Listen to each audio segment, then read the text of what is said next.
then what it was that next came in her eye, which she must dote on in extremity.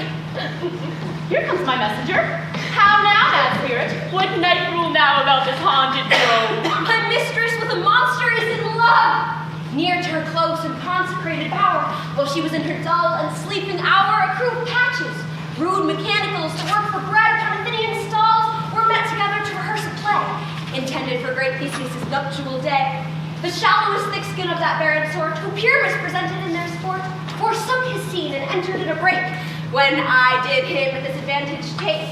An ass's knoll I fixed upon his head, anon his Thisbe must be answered, and forth my mimic comes. When they him spy, as wild geese that the creeping fowler eye, sever themselves and madly sweep the sky. So, at his sight, away his fellows fly, and at our stampede o'er, and the war one falls, murder cries and help from Athens calls. Their sense thus weak, lost with their fears thus strong, that senseless things begin to do them wrong. For briars and thorns in their peril snatch, some sleeves, some hats, from yielders all things catch. I led them on in this distracted fear, and left sweet Pyramus translated there. When, in that moment, so it came to pass, Titania waked and straightway loved an ass! This falls out better than I could devise. But hast thou yet latched the Athenian's eyes with the love juice, as I did bid thee do? I took him sleeping, that is finished too, and the Athenian woman by his side, that, when he waked, of force she must be eyed. Stand close. This is the same Athenian. This the woman, but not this the man. Oh, why rebuke you from that lovely soul? Lay rest so bitter on your bitter foe. Oh, now I'm a chide, but I should use thee worse. For thou, I fear, hast given me cause to curse. If thou hast slain my satyr in his sleep, being o'ershoes in blood, plunge in the deep and kill me too. The sun was not so true unto the day as he to me. Would he have stolen away from sleeping Hermia? It cannot be, but thou hast murdered him. So should a murderer look, so dead, so grim. Oh, so should the murderer look, and so should I. Pierce through the heart with your stern cruelty at you. The murderer, look as bright, as clear as yonder beams in her glimmering sphere. Oh, what's this to my Lysander? Where is he? Ah, good Demetrius, wilt thou give him me? Oh, I'd rather give his carcass to my hound. Out, dog! Out, cur! Thou drivest me past the bounds of maiden's patience. Hast thou slain him then? Henceforth never be numbered among men. Oh, once tell true, even for my sake. Dost thou have looked upon him, being awake, and hast thou killed him sleeping? Oh, great touch! Could not work! Another do so much! Another did! We shall this open night! Thou serpent, never ever stung!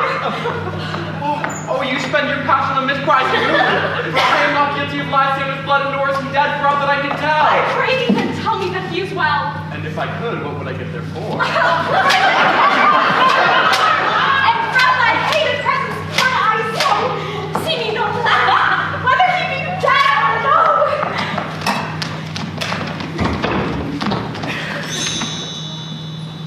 There is no following her in this fierce vein. So here, therefore, for who I like shall remain.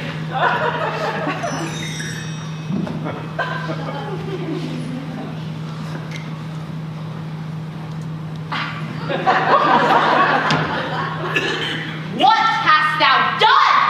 Thou hast mistaken quite, and laid the love juice on some true love's sight. Of thy misprison must perforce ensue some true love's turned, and not a false turn true. And fate or rules. One man holding troth, a million fail, confounding oath on oath.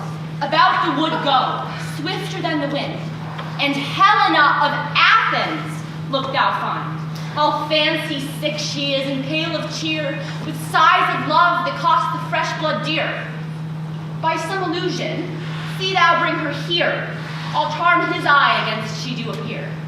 I go, look how I go, swifter than an arrow from the Tartar's bow.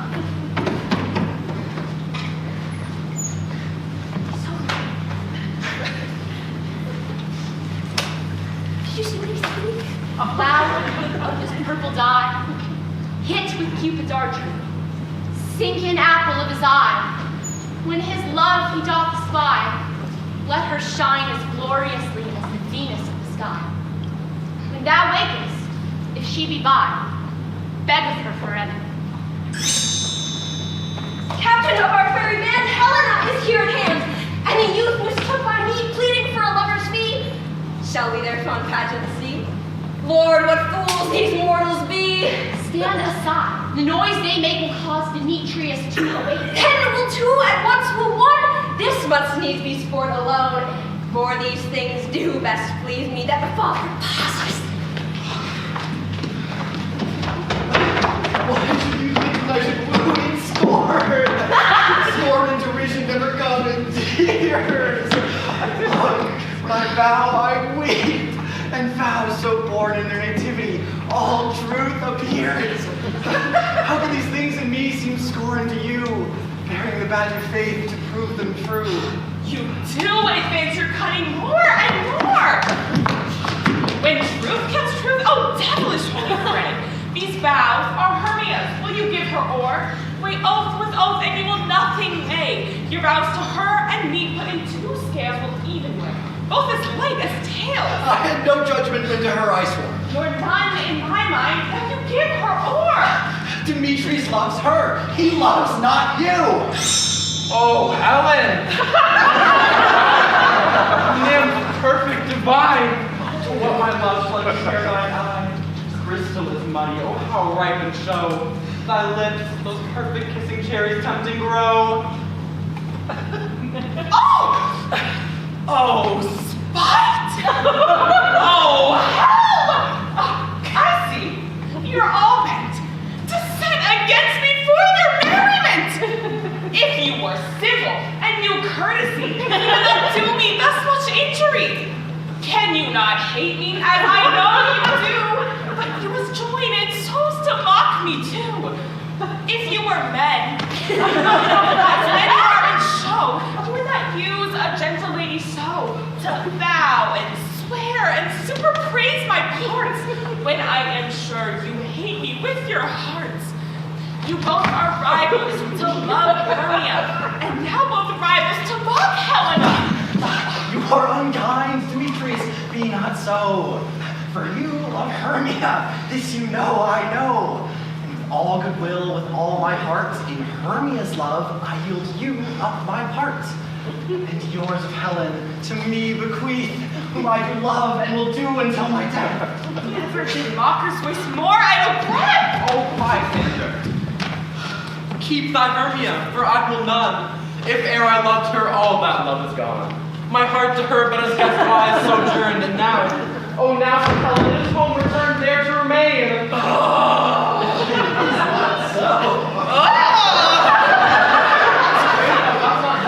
Blessed thy peril, thou paid for it, dear look, where the love comes, yonder is thy dear. Thou art not what my eye will stand or found.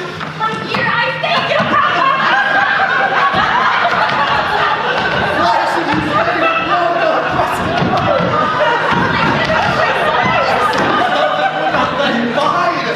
Fair Helen, more young night than all yon fiery orbs and eyes of light. Why dost thou seekest me? Could not this make thee know? The hate I bear thee made me leave thee so. You speak not as you think, it cannot be. Lo, she is one of this confederacy? Now I perceive they have conjoined all three to fashion in this false sport in spite of me. Injurious Hermia, most ungrateful maid. Have you conspired with these? Have you contrived to bait me with this foul derision? Is all the counsel that we took and shared, the sisters' vows, the power that we spent when we were child, makes me put a time for party of love, is all forgot? And will you rend our ancient love asunder to join in with men? Your poor friend. It is not friendly, 'tis not maidenly. Our sex as well as I may chide you for it, although I alone do feel the injury. I am amazed at your passionate words. I scorn you not. It seems that you scorn me. Have you not set, Lysander, as in scorn, to follow me and praise my eyes and face, and made your other love, Demetrius, believe even but now to spurn me with his foot to call me goddess, nymph, divine and rare, precious, celestial? How makes he this? To her hits? And wherefore doth Lysander deny your love, so rich within his soul, to tender me, forsooth, affection? But by your setting on, by your consent, I understand not what you mean by this. I do persever. Counterfeit sad looks, make mouths upon me when I turn my back, wink at each other with a sweet jest. Oh, this sport will carry shall be chronicled. If you have any pity, grace, or manners, you would not make me such an argument. But fare you well. 'Tis partly my own fault, which death or absence soon shall remedy. Say, gentle Helena, hear and excuse my life, my love, my soul. Fair Helena. She cannot treat as she compelled. It's compelled more than she can entreat, and threats have no more strength than her weak prayers. Helena, I love you. By my life, I do. I swear by the which I will lose me. To him false that says I love thee not. I say I love thee more than you can do. If thou say so, withdraw and prove it so. Quick, come. Lysander, we're too tense all this. I don't believe that you so sick of feeling it.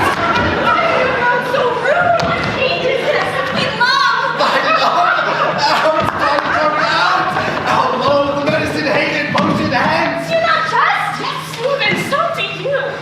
Demetrius.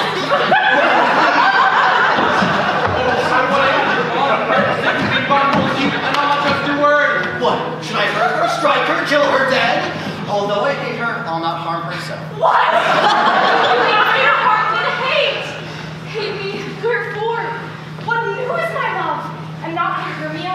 Are not you Lysander? I am as fair now as I was a while since you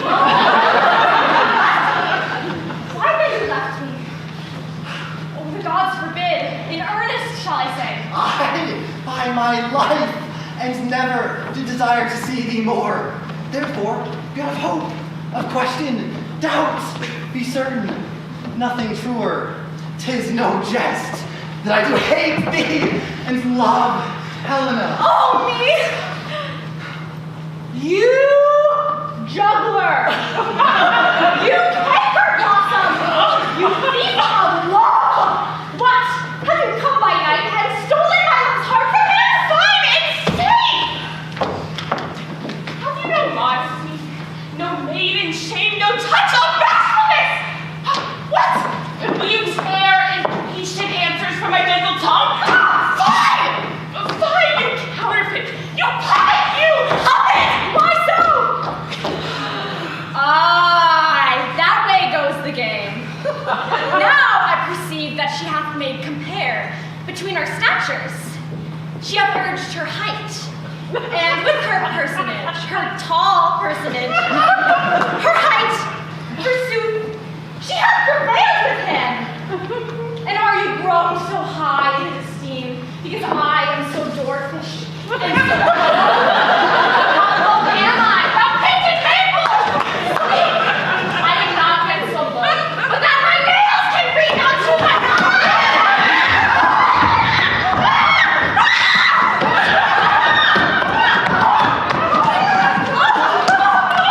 I pray you, though you mock me, judgment that cannot hurt me. I was never cursed. I have no gift at all in shrewishness. I am right made for my cowardice. Why not like me? You perhaps may think because she is something lower than myself that I can match her. Lower!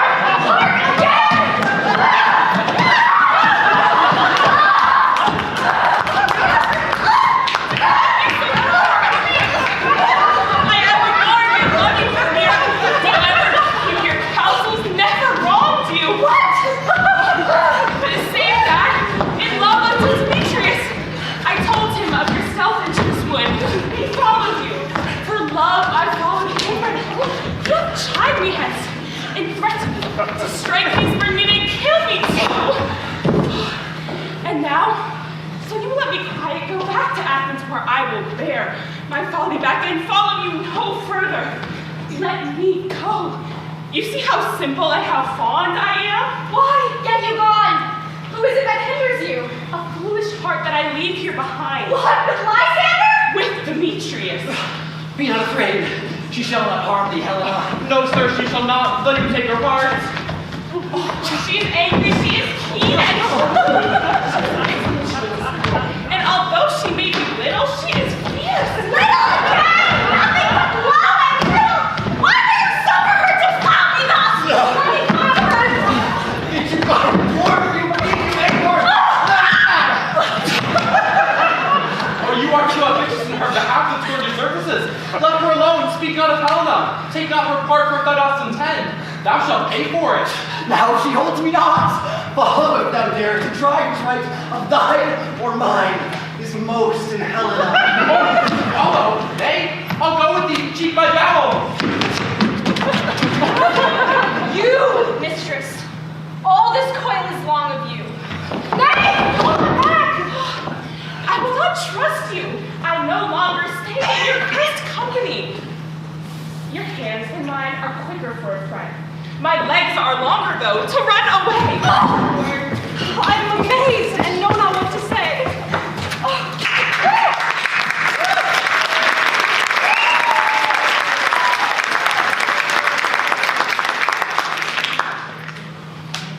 This is thy negligence. Still thou mistakest. Or else commits thine knaveries willfully. Believe me, King of Shadows, I mistook. Did not you tell me I should know the man by the Athenian garments he had on? And so far blameless proves my enterprise that I have anointed an Athenian's eyes. And so far, my glad it did so sore. For this their jangling, I esteem as sport. Thou seest these lovers seek a place to fight. Hie therefore, Robin, overcast the night. The starry welkin cover thou anon with drooping fog as black as Acheron, and lead these testy rivals so astray as one come not within another's way. Like to Lysander sometime, frame thy tongue, then stir Demetrius up with bitter wrong. Sometime, like Demetrius, rail thou at once, and from each other look thou beat them thus, till o'er their brows death counterfeiting sleep with leaden legs and batty wings doth creep. Then crush this herb into Lysander's eye, whose liquor hath this virtuous problem, to take from thence all air from his might, and make his eyeballs roll with wonted sight. When they next wake, all this derision shall seem a dream and fruitless vision, whilst I in this affair do be employed, all to my queen and beg her Indian boy.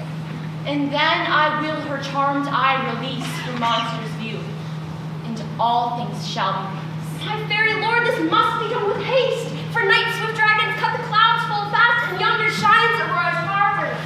At whose approach ghosts, wandering here and there, troop home to churchyards, damned spirits all. But we are spirits of another sort. I with the morning's love have oft made sport. But notwithstanding haste, make no delay. We may effect this business, yet ere day.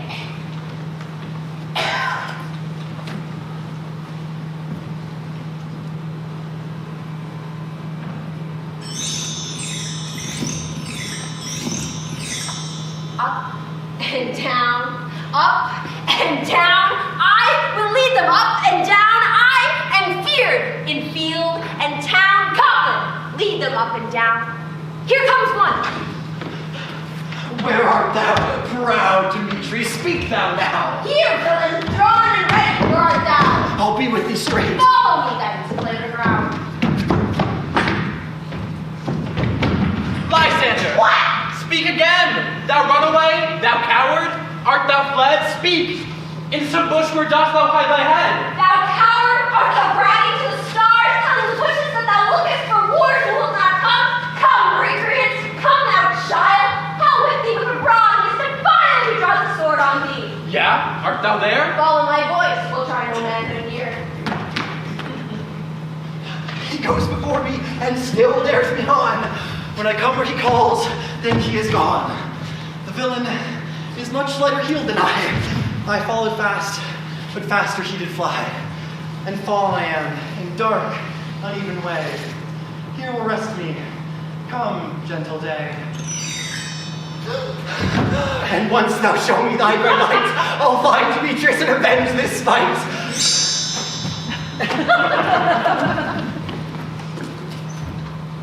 Coward, why comest thou not? Abide me, if thou darest, for well I know. Thou runnest before me and dare not look me in the face. There art thou. Come hither, I am here. Nay then, thou mockest me. Thou shalt buy this dear. If ever I thy face by daylight see, now go thy way. Fate is constrained to me. To lay out my length on this cold bed, by day's approach, look to be visited. O weary night, O long and tedious night, abate thy hours, and comfort from the east that I may back to Athens by daylight. From these that my poor company detest, and sleep that sometimes shuts up sorrow's eye, steal me a while from mine own company. Kept at 3, come one more. 2 of both kinds makes up 4. Here she comes, cursed and sad. Cupid is a knavish lad. Thus make poor females mad. Never so weary, never so in woe, bedabbled with the dew and torn with briars. I can no further crawl, no further go. My legs can keep no pace with my desires. Here I'll rest me till the break of day. Heavens shield Lysander if they mean a fray.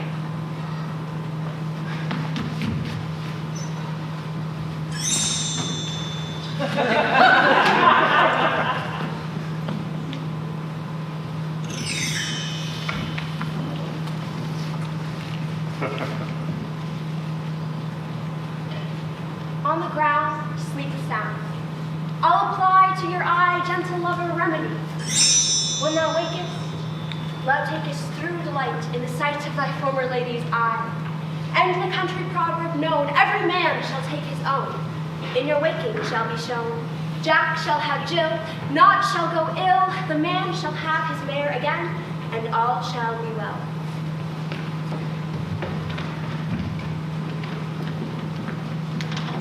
Come here.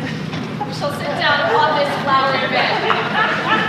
Lie thy head with cheeks and forehead, and stick moss roses in thy sleek, smooth head, and kiss thy fair large ears like gentle. Where's Peace Blossom? Ready? Scratch my head, Peace Blossom. Where's Monsieur Cobweb? Ready? Monsieur Cobweb. Good. Monsieur, get your weapons in hand and kill me a red-hipped humblebee on the top of the thistle. Oh, and good. Monsieur, bring me the honey bag. Do not fret yourself too much in the action, Monsieur. Oh, and good. Monsieur, take care the honey bag break not. I'd be loath to have you overflown with honey bags, senor. Where's Monsieur Mustard Seed? Ready? Take my hand, Monsieur Mustard Seed. I pray you leave your curtsy, Monsieur Mustard Seed. What's your will? Nothing but to help Calvary Peas Blossom to scratch. You see, I'm marvelous hairy about the face. I must to the barbers, and if my hair do but tickle, I must scratch. Music, my sweet love. You know, I have a reasonable good ear in music. Let's have the toms and the bones. Ooh. Or, say, sweet love, what thou desirest to eat. Truly, I could munch your good dry oats. But I have a good desire for hay. Sweet hay, half no fellow. I have a venturous fairy who shall seek the squirrel's hoard and fetch thee new nuts. I'd rather a handful or 2 of dried peas. But let none of your people disturb me. I have an exposition of sleep come upon me. Sleep thou, and I will wind thee in my arms. Fairies be gone, and be always away. Oh, how I love thee.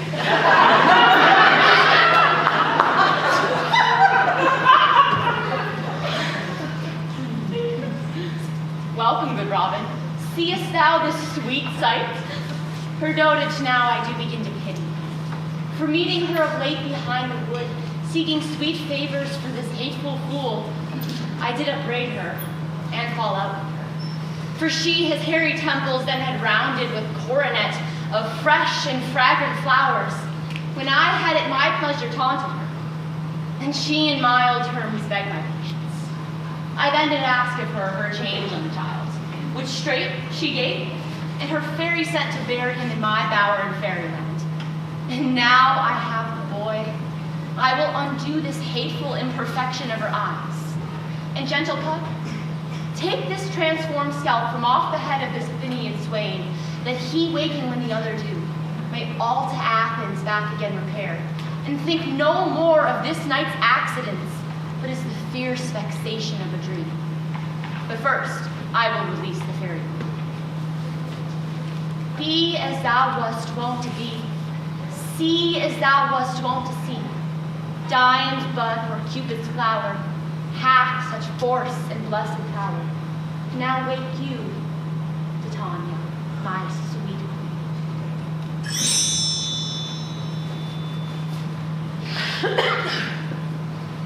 What? My Oberon! What visions I have seen! Methought I was enamored of an ass! Your eyes are love.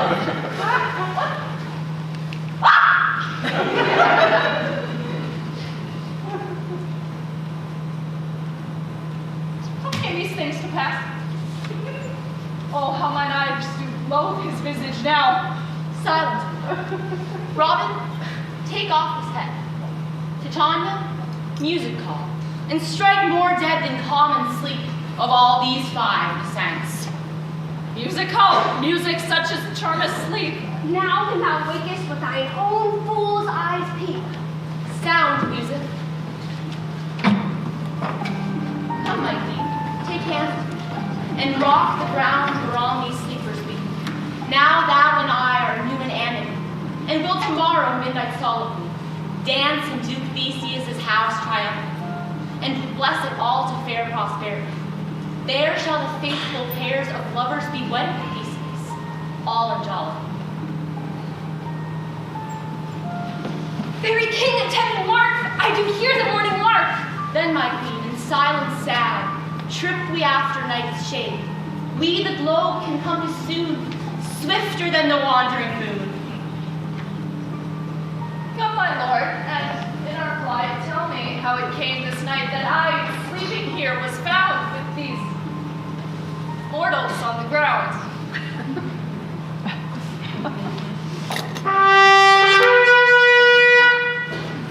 Go for the straits, find out the forester. For now, our observation is performed. And since we have the vanguard of the day, my love shall hear the music of my hounds. Uncouple in the western valley go.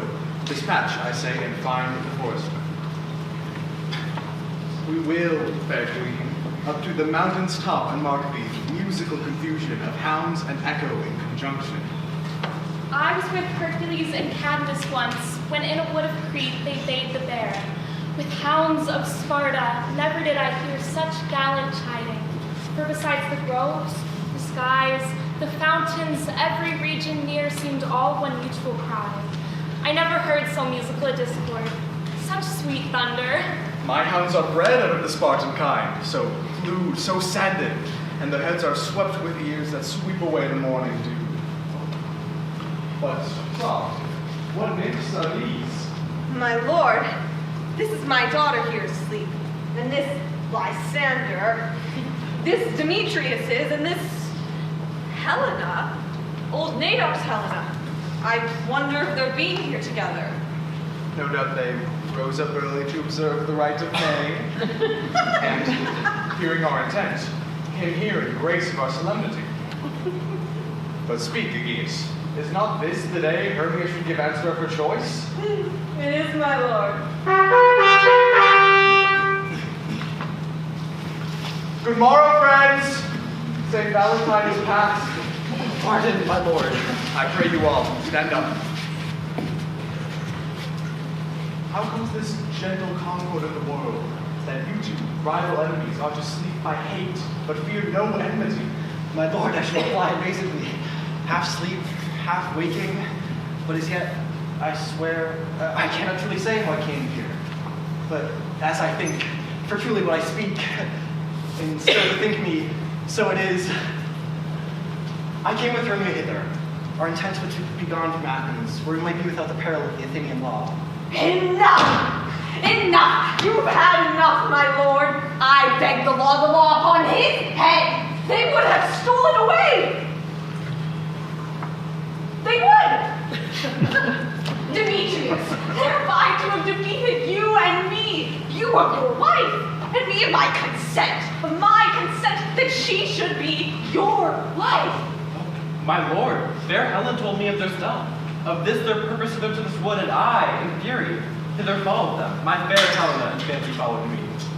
But my good lord, I know not by what power, but by some power is my love to Hermia, melted as the snow. And it seems to me now as the remembrance of an idol god, which in my childhood I did dote upon. But as in sickness I did loathe this food. But as in health, it comes to my natural taste. Now, I do wish it, love it, long for it, and will forevermore be true to it.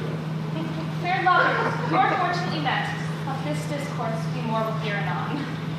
Aegeus, I will overbear your will. For in the temple, by and by with us, these couples shall eternally be knit. And for the morning now with something worn, our purposed hunting may be set aside.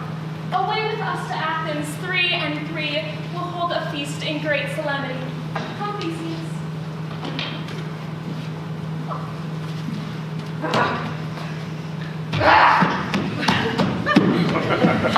Why, these things seem small and undistinguishable, like far-off mountains turned into clouds.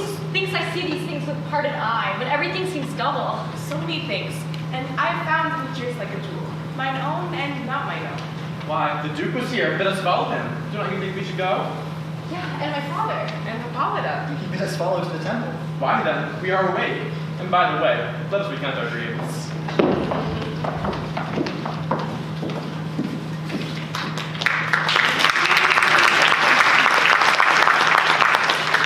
When my cue comes, call me and I will answer. My next is most fair Pyramus. Peter Quince, salute the bellows mender, Starveling, snap the tinker. God, stolen hence and left me asleep. I've had a most rare vision. I've had a dream. Pascal would have man to say what this dream was.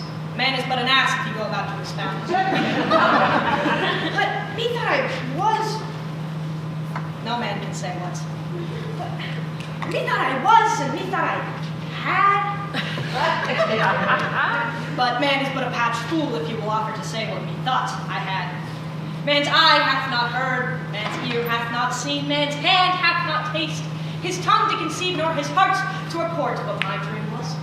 I'll let Peter Quince write a ballad of this dream that shall be called Bottom's Dream.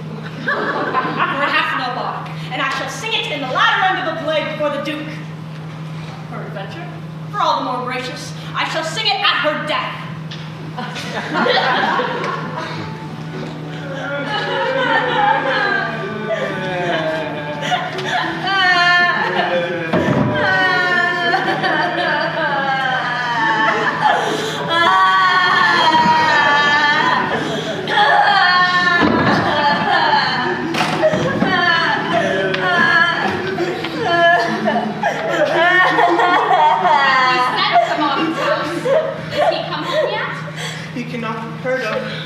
Without a doubt, he is transported. If he could not do show his bar, he goes not forward, doth it? No, there's not a man in all of Athens able to discharge Pyramus like he. No, he is simply the best wit of any handicraft man in Athens. And the best person, too. He's the very paramour of a sweet voice. You must say paragon, for a paramour is, God bless us, a thing of naught. Master, is coming from the temple. There is 2 or 3 lords and ladies who are married. Ah!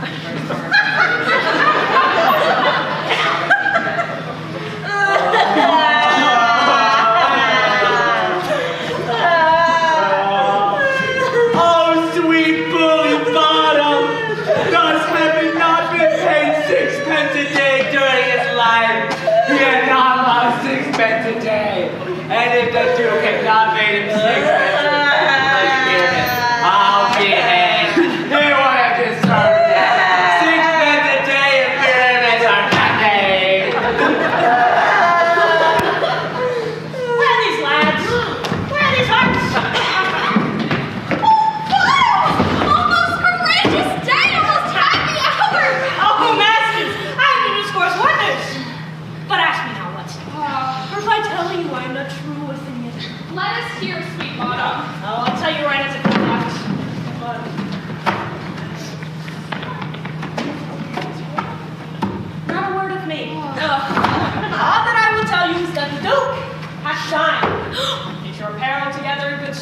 to your beards, new ribbons to your pumps. Be presently at the palace, every man look over his part. The short and the long is, our play is preferred. In any case, just as we have clean linen, let the lion not bare his nails, but they shall hang out the lion's claws. Dear friends, ye know our news are gone, for we are to utter sweet breath, and I do not doubt that we will hear them say it is a sweet harmony.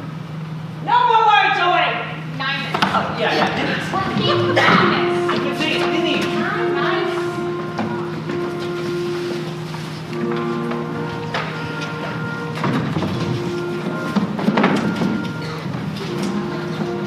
Tis strange, my Theseus, that these lovers speak of. More strange than true. I never may believe these antique fables, nor these fairy toys. Lovers and madmen have such seething brains, such shaping fantasies, that apprehend more than cool reason ever comprehends. The lover, the lunatic, and the poet are imagination all compact. And in the night, imagining some fear, how easy is a bush supposed a bear? But all the story of the night told over, and all their minds transfigured so together, were witness death in fancy's images, and grows to something of great constancy, but howsoever strange and admirable. Here come the lovers, full of joy and mirth. Joy, gentle friends. Joy and fresh days of love accompany your hearts.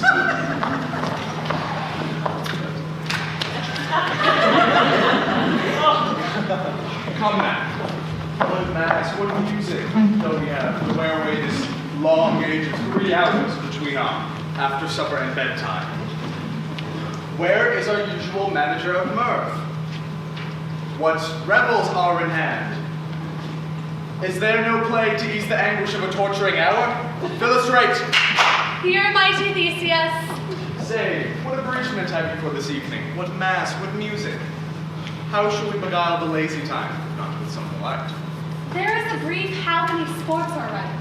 Make choice of which your highness will see first. The battle with the centaurs, to be sung by an Athenian eunuch to the harp. No. Will none of that. The riot of the tipsy bacchanals, tearing the Thracian singer in their rage. This is an old device. I played last when I from Thebes came a conqueror. Absolutely not. A tedious brief scene of young Pyramus and his love Thisbe. Very tragical mirth. Merry and tragical. Tedious and brief. That is hot ice and wondrous strange snow. How shall we find the concord of this discord? A play there is, my lord, some 10 words long, which is as brief as I have known a play. But by 10 words, my lord, it is too long, which makes it tedious. For in all the play, there is not one word apt, one player fitted. And tragical, my noble lord, it is. For Pyramus therein doth kill himself, which, when I saw rehearsed, I must confess, made mine eyes water. But more merry tears, the passion of loud laughter never shed.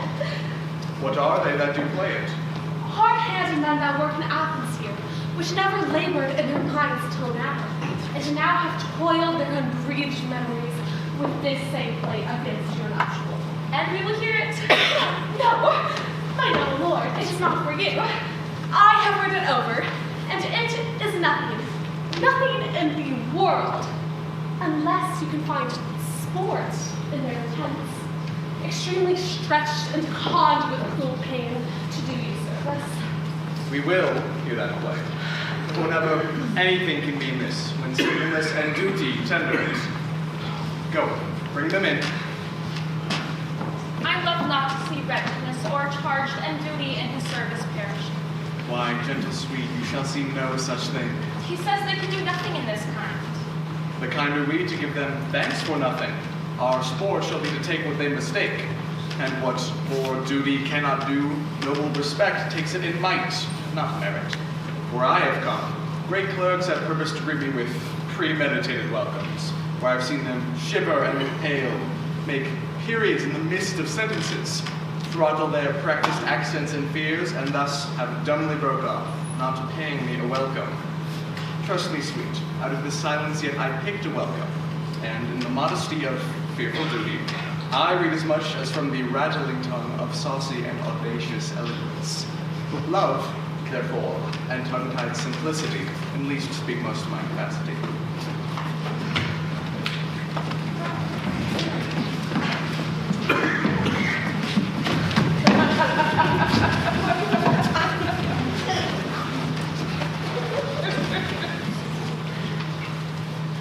So please, Your Grace, the prologue is addressed.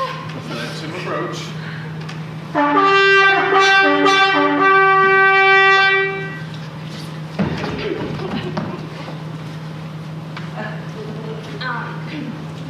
If we offend, it's with our goodwill.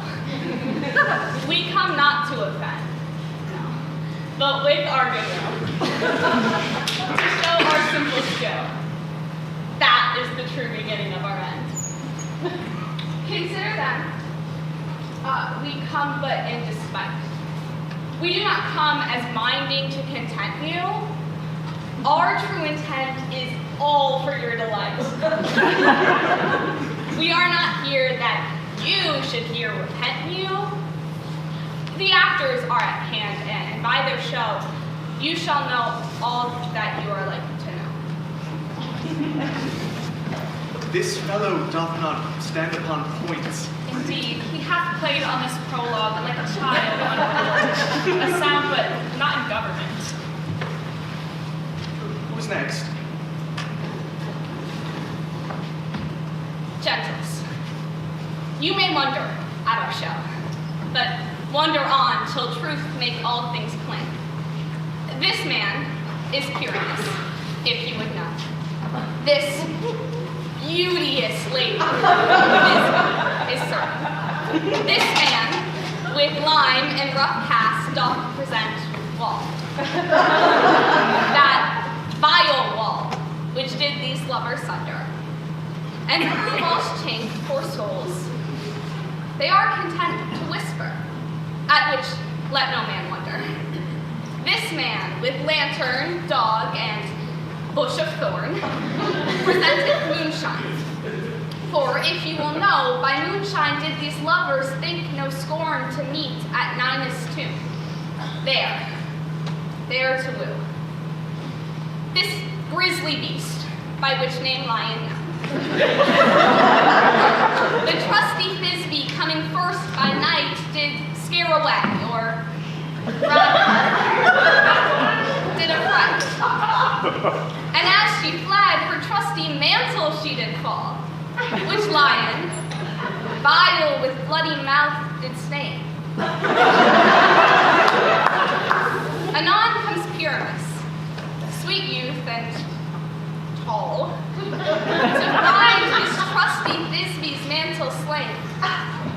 Whereat with blade, with bloody, blameful blade, he bravely broached his boiling bloody breast. And Thisbe, tarrying in mulberry shade, his dagger drew and died. For all the rest, let Lion, moonshine, wall, and lovers twain at large discourse, while here they do remain.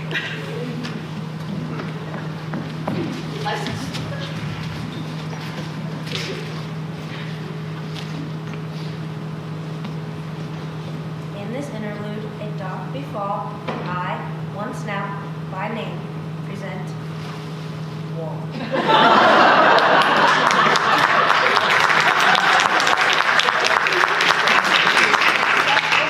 As I would have you think, that had in it a cranny hole, or chink, through which the lovers, Pyramus and Thisbe, did often whisper, very secretly.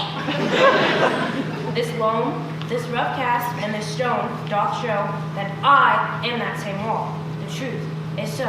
And this cranny here, right and sinister, through which fearful lovers are to whisper. Oh, grim looks night! Oh, night with you so black, whichever art when day is not. I fear my Thisbe's promises forgot. And thou, O wall, O sweet and lovely wall, that standest between her father's ground and mine, guide me to thy cheek that I may blink through with mine eye. Thanks. Jove shield thee worthless. But what see I? No Thisbe's face do I see. O wicked wall through whom I see no bliss, curse be thy stones for deceiving me thus. The wall, methinks, being sensible, should curse again. No, in truth, sir, deceiving me is Thisbe's view. Oh. She is to enter now. You will see if I'll pass her. However she comes. Oh, wall! Full often thou how heard my vote for parting my fair Pyramus and me. My cherry lips have often kissed thy stone, with hair and line up upon it. I see a voice. Now will I to the chink to spy. I hear my Thisbe's face. Love, thou art my love, I think. Think what thou wilt, I am thy lover's grace. And like Lymander, I am trusty still. And I, like Helen, till the fates me kill. Oh, kiss me through the hole of this vile wall. I kissed the wall's hole, not your lips at all. Wilt thou at Ninny's tomb? Ninus, to meet me straightway. Tie life, tie death. I come without delay.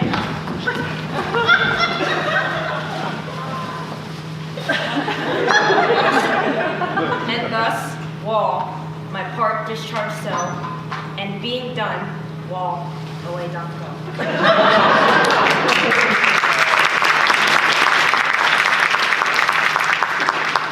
How does the mural down between the two neighbors? This is the silliest stuff that ever I heard.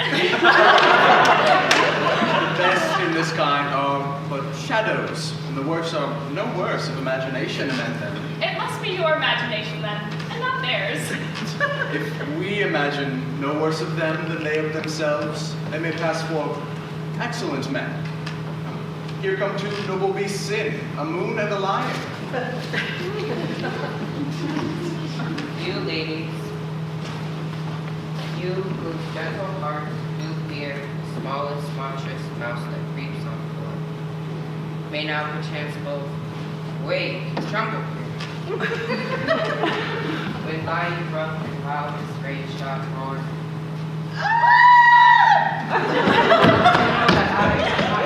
Not the drider, you may lie and fell, nor else no lying stand. For if I should as lying woman strive into this place for pity on my life. A very gentle beast, and of a good conscience. The very best at a beast, my lord, that e'er I saw. Let us listen to the moon. This doth the horned moon present.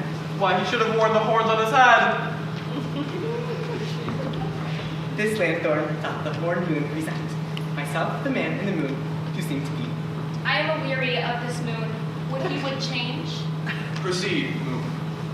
All that I have to say is that this lantern is the moon, this thorn bush, my thorn bush, and this dog, my dog. Why then? Are we on the lanthorn when we were on the moon? But silence, here comes this bee. This is all Ninny's tomb. Ninus! Ninny's tomb. Ninus! Ninus' tomb. Where is my love?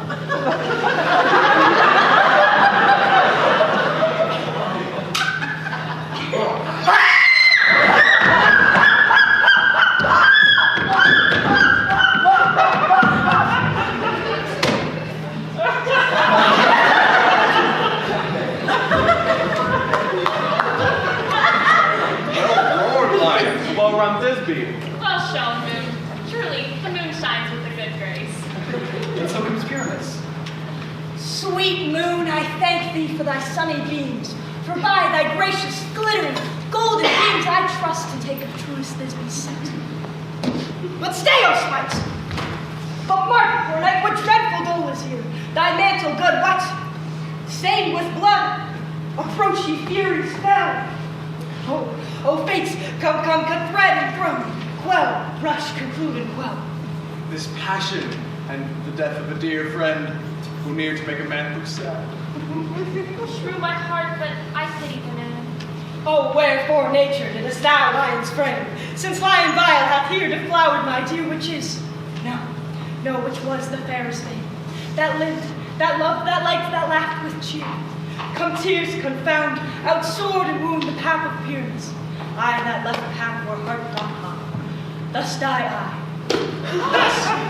Thus, now I am dead. Now I am fled, my soul is tongue loose thy legs. Oh, take thy flights. Now die.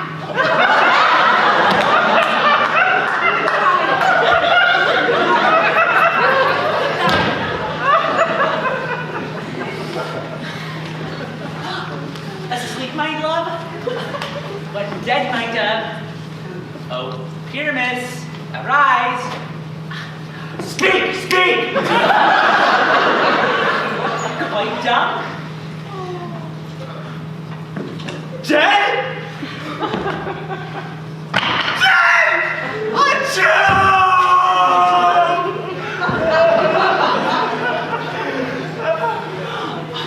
Must cover these sweet eyes, these lily lips, this cherry nose, these yellow cowslip cheeks. Our God! Our God!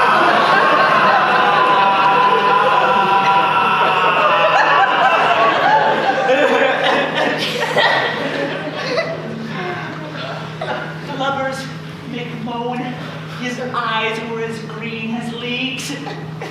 Oh, sisters three, come to me. With hands as pale as milk, lay them in gore, since you have shore with shears and threads of silk. Tongue, not a word. Come, trusty sword, with blade my breast imbue.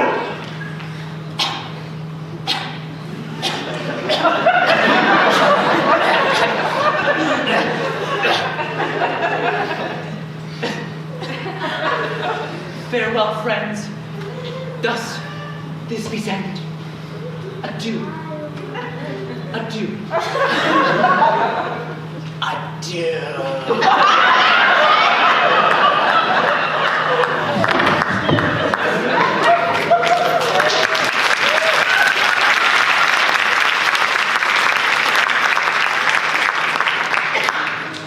Moonshine and lion are left to bury the dead. And wall too. No, I assure you, the wall is down that part of their fathers. Would it please you to see that away? No! I pray you, for your play needs no excuse. Never excuse, for when all the players are dead, there need none to be blamed.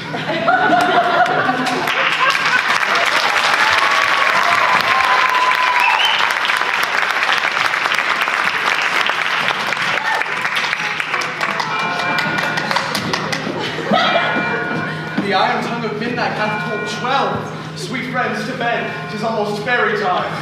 I fear we shall unsleep this coming morn, as much as we this night have overwatched. But this palpable gross play hath well beguiled the heavy gate of night. Lovers, to bed.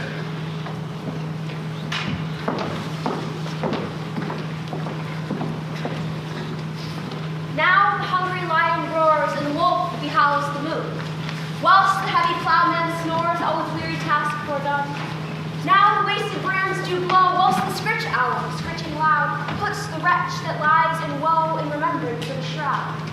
Now it is the time of night, the graves all gaping wide. Everyone lets forth its sprite in the churchway paths to glide.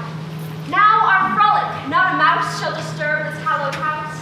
I am sent with broom before to sweep the dust behind the door. Through the house give glimmering light by the dead and drowsy fire. Every elf and fairy sprite, hot as light as bird from briar. and this ditty after me, sing and dance it, tripping. First, rehearse your song by rote, to each word and warbling note, then, hand in hand, with fairy grace, we will sing and bless this place. Now, until the break of day, through this house each fairy stray, to the best bride bed will lead, which by us shall blessed be. And the issue there create, ever shall be fortunate. So shall all the couples three, ever true in love be. And with this field do consecrate, every fairy take his gate, and each several chamber bless, through this palace with sweet peace, and the owner of it bless, ere shall it in safety rest. Trip away, make no stay, meet me all by break of day.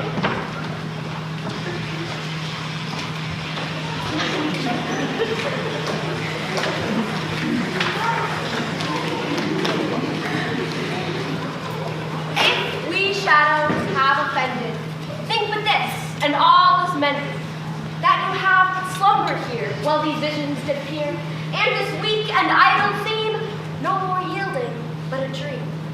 Gentles, do not reprehend, if you pardon, we will mend, and as I am honest puck, if we have unearned luck. Now to scape the serpent's tongue, we will make amends ere long, else the puck a liar call, so good night unto you all. Give me your hands if we be friends, and Robin shall restore amends.